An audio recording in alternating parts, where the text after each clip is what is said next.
All right, so in terms of some of the differences, the main thing that I've really noticed between the 6 and the 5 is primarily the functionality for your oxygen level. Here it is. This is the icon, blood O2 level. So I'm going to hit the start. Hopefully this will work. But otherwise, a lot of similar things with this Series 5 actually. So let me just type in this password real quickly. There's not too much in terms of other features that I was able to notice. Oh, measurement unsuccessful. Sorry, let me try this again. Maybe I'll try to stop moving around. Just making sure that it's snug. But there's basically sensors on the back with the Series 6 that can measure your blood oxygen levels. There are a bunch of other features like the ECG. Oh, dang it. Measurement unsuccessful again. Okay, let me try one last time. Let me put this on a tighter setting and actually put it on properly. Hopefully I can show you all this. Third time's a charm. Okay, let's do it. Okay, otherwise, I actually really love my Series 5. I've been super happy with it. It's very convenient. I can answer calls on here if my phone's not next to me.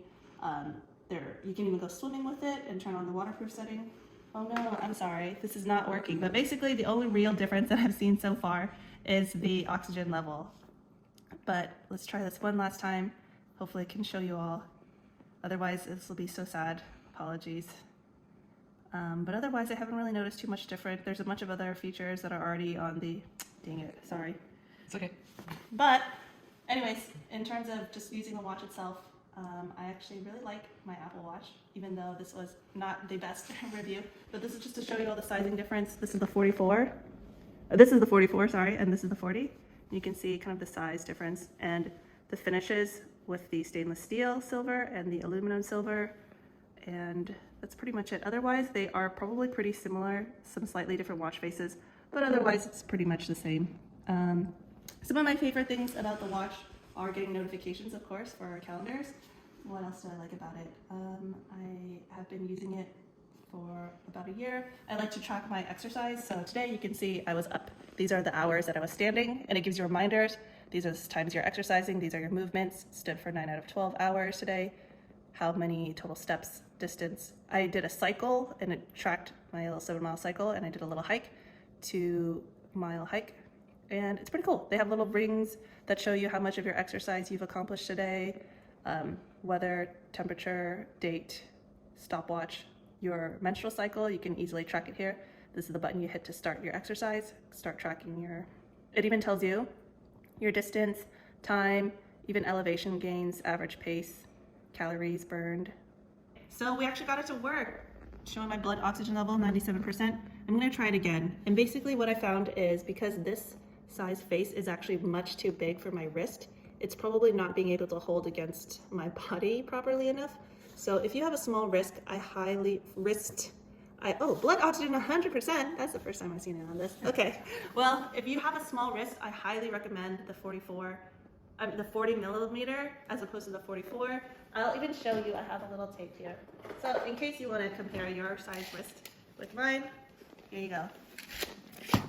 I've got a teeny tiny wrist here. You can see I have a really small wrist. So if you have a small wrist as well, you can see the general size of it.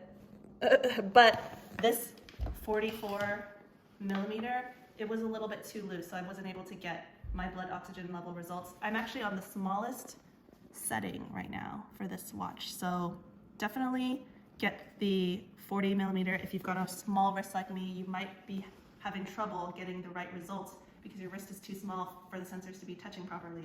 In terms of the looks, actually, just to kind of round out my thoughts, this matte finish, I kind of like the matte finish a little bit more. I think I like stuff that's not too flashy, so I really enjoyed this aluminum finish myself, and I like the smaller size.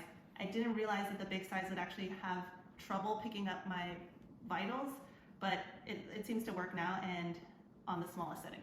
So try that out. Another cool feature about the watch is there's a couple other settings in here where if you have,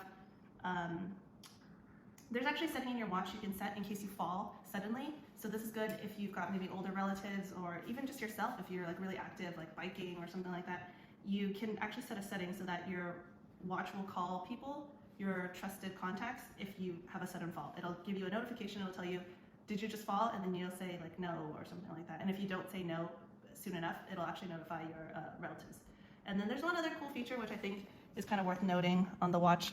There is a sound measurer, so it tells you exposure levels, and it can tell you if you're in a place that's too loud and could lead to damage. Because one time I was biking in a really loud area, and it actually gave me some kind of notification saying that it was in a really loud space.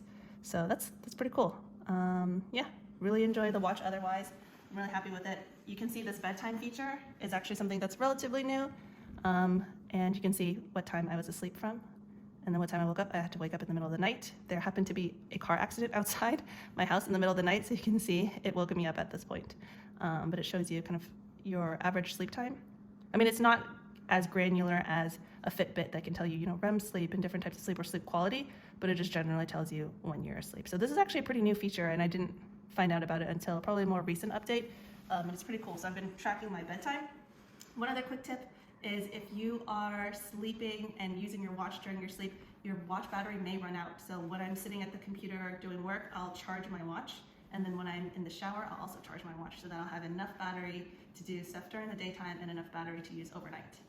Okay, so if you've got any favorite tips about your watch that you want to share, let me know in the comments. Otherwise, hope you have a good rest of your day, everyone. Take care.